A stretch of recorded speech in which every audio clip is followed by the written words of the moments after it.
प्रदेश के अंदर, और इसी मध्य प्रदेश के अंदर 50 पैसे किलो प्याज बेचना पड़ता है। किसान बेहाल है चारों तरफ से।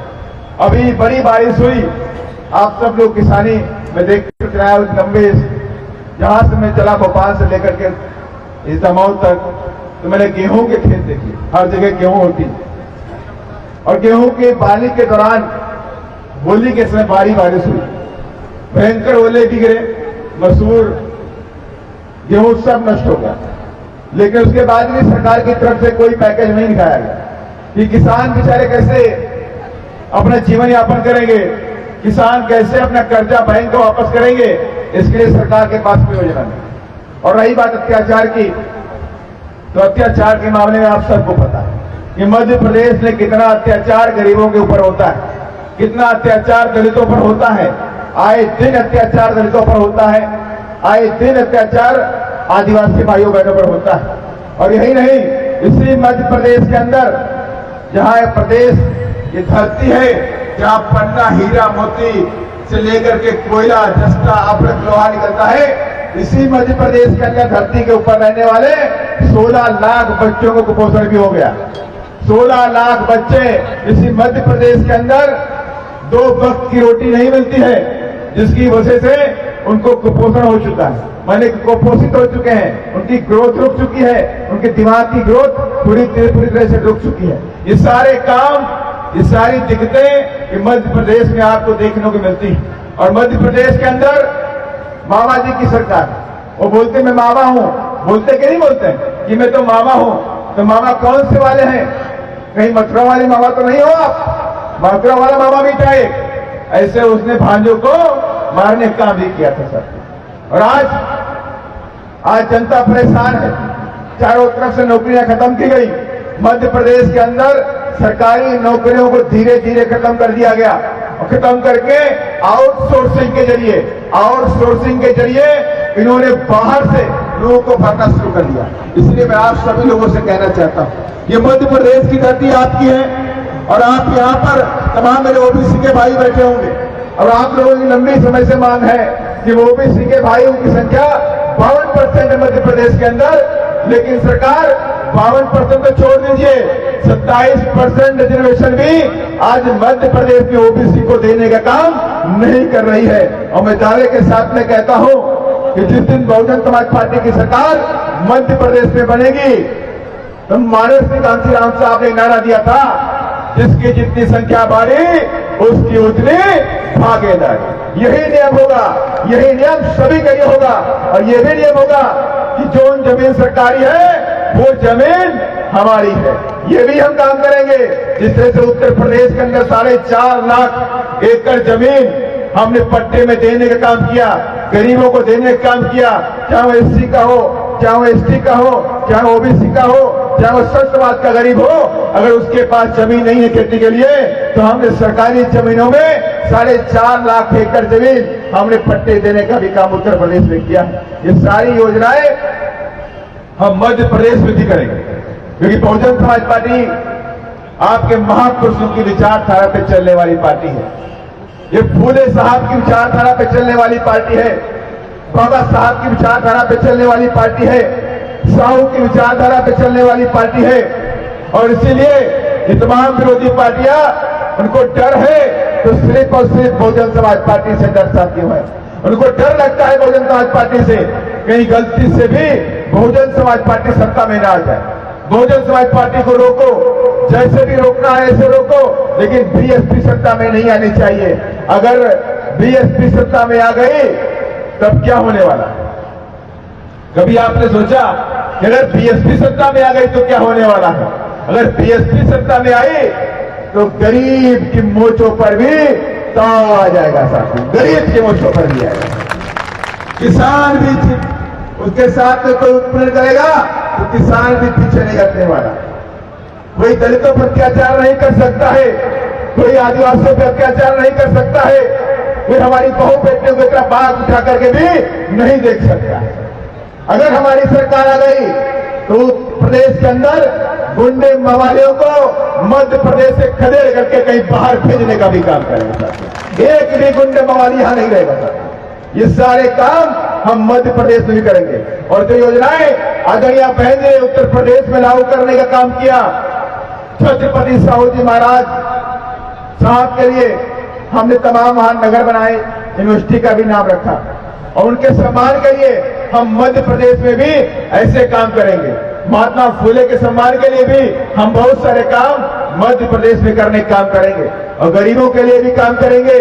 वो काम जो उत्तर प्रदेश में आदरणीय बहन जी ने करने का काम किया कि मानव श्री कांशीराम साहब आवास योजना देने का काम किया, और उस आवास योजना के तहत 2 कमरे का बड़ा बनाया फ्लैट, लेट्रिन, बाथरूम, किचन, बरामदा, गैस कनेक्शन, पानी कनेक्शन, ये सारे मकान उत्तर प्रदेश के अंदर आदरणीय बहन कुमारी मायावती जी ने बना करके गरीबों को 2.5 लाख मकान बना करके फ्री में देने का काम किया। फ्री में देने का काम उत्तर प्रदेश में किया गया, और जिनकी आज कीमत 33 लाख रुपए है।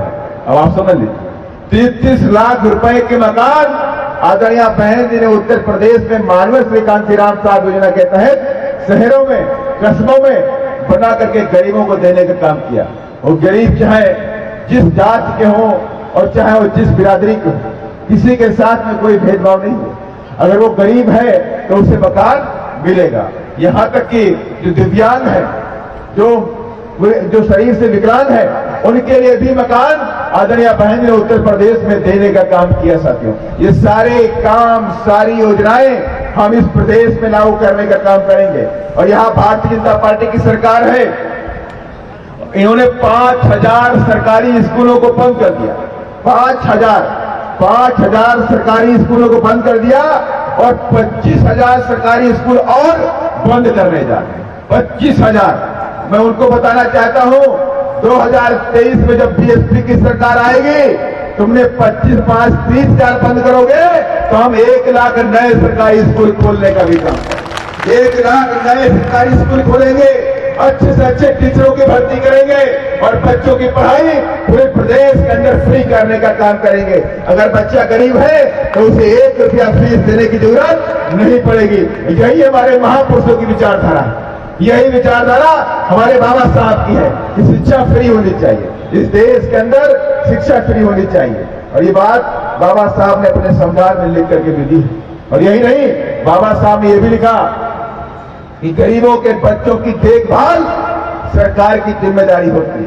अगर बच्चा 1 साल से लेकर के 12 साल तक जो भी बच्चा होगा, उसकी देखने की, देखभाल की, पढ़ाई की, दवाई की, उसके खाने की व्यवस्था सरकार को करना पड़ेगा। लेकिन क्या सरकारें आज करती हैं? अगर आज सरकारें कर रही होती तो मध्य प्रदेश के अंदर 16 लाख बच्चों को कुपोषण नहीं होता।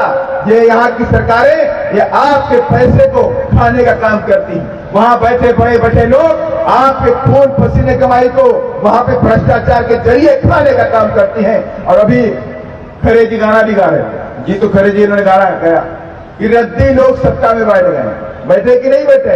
रद्दी लोग जो आपके पैसों को लूटने का काम करते हैं, जो आए दिन करप्शन करते रहते हैं, जो आए दिन अत्याचार करते रहते हैं, जिनको किसानों से कोई मतलब नहीं है, जिनको गरीबों से कोई मतलब नहीं है कि गरीब का बच्चा कैसे आगे बढ़ेगा, गरीब का बच्चा कैसे पढ़ेगा, गरीब के घर में 2 वक्त की रोटी है कि नहीं है, इनको कोई मतलब नहीं है। इनका एकमात्र है कि बड़े बड़े धंधा सेठों के लिए काम करा जाए, बड़े बड़े धंधा सेठों को प्रदेश में लाओ और लूटने के लिए छोड़ दो। कोई हीरा लूटेगा, कोई कोयला लूटेगा, कोई पन्ना लूट रहा है, तो इस तरह से लूटने काम यहाँ पे धंधा सेठ करने काम कर रहे हैं। और आज सरकारी नौकरियां खत्म हो गई। अगर आपके बच्चे और हमारे बच्चे पढ़ लिख भी जाएंगे तो नौकरी कहां करेंगे, कहां से नौकरी करेंगे, जब सरकारें इस सारे विभाग बेचने का काम कर रही है। इसी मध्य प्रदेश के अंदर आप सबको पता होगा कि एक भोपाल के अंदर रानी कमलापति स्टेशन है कि नहीं है? है कि नहीं है? कितने लोग जानते हैं? वहां पर सारे लोग जानते हो। और रानी कमलापति स्टेशन को किसने बनाया? सरकार ने हजारों करोड़ रुपए खर्च करके उसको बना दिया, और बनाने के बाद उसको दे दिया किसको? अदानी को। माने कि हमारे पैसे से स्टेशन बना, हमारे और आपके पैसे से, हमारे और आपके खून पसीने कमाई से स्टेशन बना, और स्टेशन को दे दिया किसको? अदानी को। एयरपोर्ट, इस देश के बड़े बड़े एयरपोर्ट दे दिए बड़े बड़े धन्ना सेठों को। हवाई जहाज की कंपनी एयरलाइन बेच दी, बैंकिंग सेक्टर बेच दिया, तमाम कंपनियां बेच दी। तो हमारे बच्चे और आपके बच्चे नौकरी कहां करेंगे? कहां करेंगे आपके और हमारे बच्चे? जो बीएसएनएल कंपनी थी, बीएसएनएल के अंदर 5,44,000 लोग नौकरी करते थे। अब आप समझ लीजिए, बीएसएनएल के अंदर 5,44,000 लोग पूरे देश में नौकरी करने का काम कर रहे हैं। लेकिन क्या हुआ? सरकार ने प्राइवेट कंपनियों से मिली भगत करके बीएसएनएल को खत्म करने के लिए काम किया। और आज यह हालात है कि बीएसएनएल हमारे देश की नवरत्न कंपनी थी, वो उसमें से एम्प्लॉय घट के मात्र आज 44,000 बचे। जहां 5,40,000 के ऊपर एम्प्लॉय था, कर्मचारी थे, इंजीनियर थे, अधिकारी थे, छोटे कर्मचारी थे, तृतीय कर्मचारी थे, चपरासी थे, तो सब मिला के 5,44,000 लोगों की नौकरी उसमें मिलती थी। 5,44,000 परिवार बीएसएनएल कंपनी से चलने का काम कर रहे थे। लेकिन सरकार ने उसे बंद कर दिया। और किस लिए बंद किया? कि उनके जो प्राइवेट दोस्त हैं, बड़े बड़े बिजनेसमैन हैं, उनकी कंपनियों को चलाने के लिए भारतीय सरकारी कंपनी को बंद करने का हिसाब किताब किया। और आज वो कंपनी हजारों करोड़ रुपए के खाते में कर दी गई। सर, जब सारा जहां हमारे और आपके बच्चे नौकरी करेंगे पढ़ लिख करके, कोई इंजीनियर बनेगा, कोई वकील बनेगा, कोई बाबू बनेगा, और इस सारे विभाग बेच देंगे, सारी कंपनी बेच देंगे, तो हमारे और आपके बच्चे नौकरी कहां करेंगे? पढ़ लिख जाएंगे तो नौकरी कहां करेंगे? तो इसलिए मैं आप सभी लोगों से कहना चाहता हूं, ये बैठी सरकारें, चाहे वो कांग्रेस की सरकार हो और चाहे वो बीजेपी की सरकार हो, और जब ये सत्ता में आती है तो एकमात्र काम करती है, ये सिर्फ और सिर्फ बड़े बड़े धन्ना सेठों के लिए काम करती है। और इसीलिए ये लोग डरते हैं कि बीएसपी नहीं आनी चाहिए। अगर बीएसपी आ गई तो गरीबों के बच्चे कलेक्टर बन के ऊंची ऊंची कुर्सियों पर बैठ के अधिकारी बन जाएंगे। सर, ऊंची ऊंची कुर्सियों पर बैठ के अधिकारी बनेंगे, आदेश देने का काम करेंगे। और इसलिए बीजेपी ये नहीं चाहती, कांग्रेस नहीं चाहती। हमारी और उनकी कोई दुश्मनी नहीं है, बीजेपी के साथ में या कांग्रेस के साथ में हमारी कोई दुश्मनी नहीं। लेकिन दुश्मनी किस बात से है? सिर्फ विचारधारा। हमारी और उनकी विचारधारा अलग। वो ये कहते हैं कि सारी संपत्ति देश की, सारी जमीन देश की, सारे जंगल जमीन, ये देश का जो भी है वो सारे धन्ना सेठों को दे दीजिए, सारा धन्ना सेठों के पास होना चाहिए। और लेकिन हमारी विचारधारा अलग, क्योंकि हमारी विचारधारा साहू फूले अंबेडकर के ऊपर विचारधाराओं पे चलती है। हमारी विचारधारा अलग है कि हम चाहते हैं कि गरीब से गरीब का बच्चा भी इस देश का मालिक बने, गरीब से गरीब का बच्चा भी इस देश में पढ़ाई लिखाई करे और डॉक्टर बने और इंजीनियर बने। ये हमारी विचारधारा, लेकिन उनकी विचारधारा नहीं है। तो यही विचारधारा हमारी और उनकी अलग अलग है, यही हमारी और उनकी अलग अलग है। वो जानते हैं कि अगर बहुजन समाज पार्टी आई तो एक एक रुपए का हिसाब हम आपसे लेने का काम करेंगे, या आपने कितना पैसा आया और कहां कहां लुटाने का काम किया। तो उनको मालूम है कि अगर ये बीएसपी वाले आ गए, ये बाबा साहब के बच्चे सरकार में आ गए, ये फूले के बच्चे सरकार में आ गए, इस साहू को मानने वाले लोग सरकार में आ गए, तो एक एक रुपए का हिसाब लेने का काम करेंगे, एक एक रुपए का हिसाब लेने का काम करेंगे। और इसीलिए उनको खौफ रहता है कि गलती से भी कुछ भी करो लेकिन बीएसपी नहीं आनी चाहिए। लेकिन मैं उनको बताना चाहता हूं कि आज बहुजन समाज जाग चुका है और आज ये बहुजन समाज अपने अधिकारों की जंग लड़ रहा है। आज ओबीसी के बच्चे प्रदेश के अंदर 52% रिजर्वेशन की मांग कर रहे हैं कि नहीं कर रहे हैं? 52% रिजर्वेशन की ओबीसी के बच्चे मांग कर रहे हैं। और एससी एसटी के बच्चे भी नौकरी और शिक्षा की मांग कर रहे हैं, मान और सम्मान की मांग कर रहे हैं, अत्याचार मुक्ति की मांग कर रहे हैं। तो आज इन सब लोगों ने ये कसम खाई है कि 2023 में हाथी के सामने वाले बटन को दबा करके बीएसपी की सरकार मध्य प्रदेश में बना करके रहेंगे। और इसके लिए आप सब लोगों को भी जरूरत है कि आने वाले समय में 2023 में पथरिया से भी हाथी जीत करके भोपाल जाना चाहिए। जाएगा कि नहीं जाएगा? जाएगा कि नहीं जाएगा? पीछे से नहीं आ रही, जाएगा कि नहीं जाएगा? पथरिया से भी भोपाल हाथी जाएगा। और आप समझ लीजिए कि अगर आप सब लोगों ने पथरिया से जिता करके भोपाल हाथी भेज दिया, जो आपके मन में सपना है कि देश की गद्दी पर 2024 में हमारी बहन जी बैठनी चाहिए, है कि नहीं है? सभी के मन में एक ख्वाहिश है, चाहे वो यहां मेरी माताएं बैठी हो, चाहे मेरे नौजवान साथी बैठे हो, चाहे मेरे बुजुर्ग का तुल्य लोग बैठे हुए हैं, सभी के दिल में यह आस है कि काश मेरी बहन जी इस देश की गद्दी पर बैठ गए।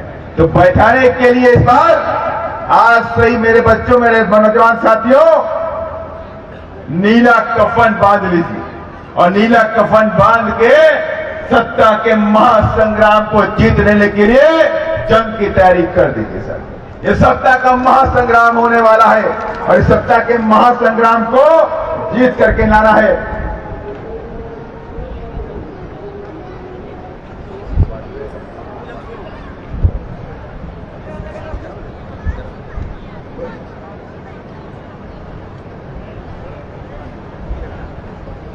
इस सत्ता के महासंग्राम को जीतना है और इसीलिए मैं आप सभी लोगों को चाहता हूं, इस सत्ता के महासंग्राम को जीतने के लिए हमें कोई बहुत बड़ा काम नहीं करना। बहुत ही आसान रास्ता बाबा साहब ने हम सबको दिया है। बाबा साहब ने हमें जानते थे कि हमने लाखों हजारों साल की गुलामी को खत्म किया, ये आप सब मानते हैं। अगर आज आपको कुर्सी मिली हुई है तो ये देन किसकी है? बाबा साहब की देन है कि नहीं है? आज कुर्सी मिली है, मंच मिला है, ये देन किसकी है? बाबा साहब डॉक्टर भीमराव अम्बेडकर साहब की देन साहब। इसीलिए मैं आप सबसे कहना चाहता हूं, बाबा साहब ने सपना देखा कि ये मेरे बच्चे इस देश के गरीब, किसान, आदिवासी, दलित, पिछड़ा, इनके बच्चे इस देश में ऊंची ऊंची कुर्सी पर बैठ के अधिकारी बन जाए, मुख्य धारा में आ जाए। तो उस सपने को पूरा करने के लिए बाबा साहब ने हमको रास्ते दिए। रास्ते कौन से? बाबा साहब ने कहा कि मेरे बच्चों, मैंने तुम्हें वोट का अधिकार दिया है। क्या ये वोट का अधिकार है? इसी वोट के जरिए आपको इस देश का राजा बनना है। मैं आपको वोट इसलिए नहीं दे रहा हूं कि आप इस वोट को 500 रुपए में, 1000 रुपए में, 2000 रुपए में, 5000 रुपए में, कि एक बोतल दारू में, 1 किलो मुर्गे में बेचने का काम करना। मेरे बच्चों, ये वोट हमने आपको इसलिए नहीं दिया है। मैंने तो आपको ये वोट बड़ी मुसीबतों से निकाल करके, बड़े झंझावटों से निकाल करके आपको इस देश का हुक्मरान बनाने के लिए दिया है, ना कि इसको बेचने के लिए दिया है। और इसीलिए मेरे बच्चों, आने वाले समय में ये मेरा सपना है, बाबा साहब ने देखा था कि मेरा सपना है कि मेरे बच्चे इस देश के हुक्मरान बने।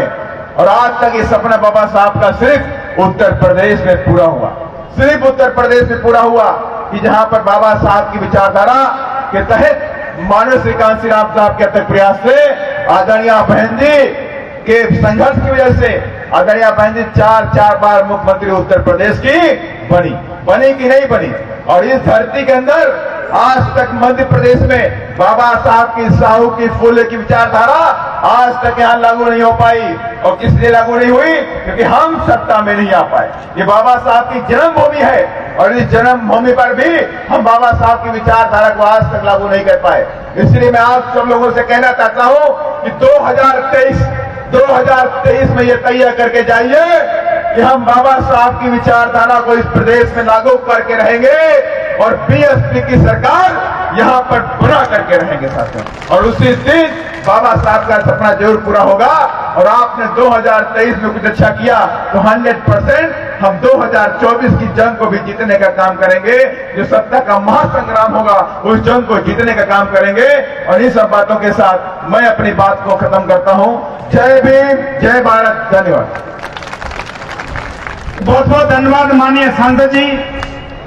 अब मैं जिनको बुलाने जा रहा हूं, इस क्षेत्र के लोकप्रिय विधायक